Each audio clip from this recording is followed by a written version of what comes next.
Consider the vital human subjects of economics and politics that so engage Newsnight's discerning audience. When it comes to such matters, we're terrible at making forecasts. Why? Why is it that the fancy forecasts we keep hearing from the government, city economists and the International Monetary Fund simply aren't very good?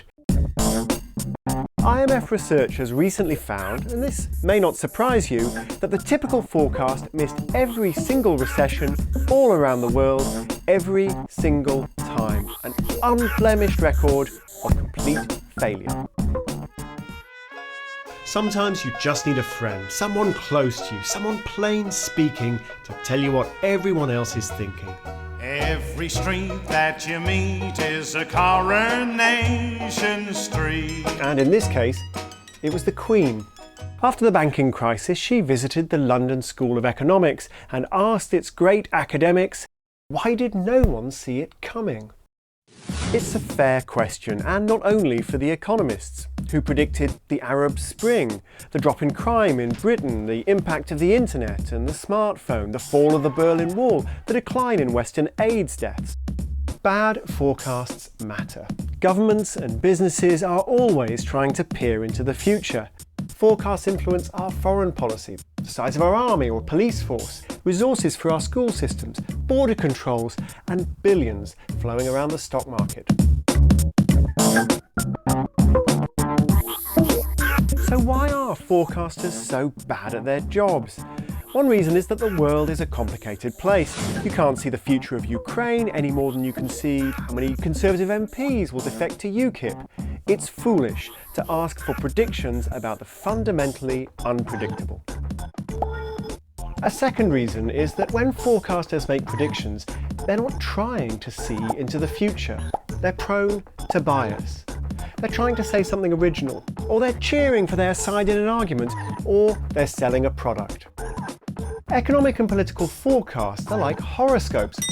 Horoscopes aren't popular because they're accurate. Horoscopes are popular because they're interesting, engaging, and seem plausible at the time. But we don't just have to give up on the whole forecasting project. A group of psychologists in the United States, led by a man called Philip Tetlock, have been running a vast geopolitical competition with thousands of participants. They've discovered a select group they call the super forecasters. Super forecasters are uncannily good at making predictions.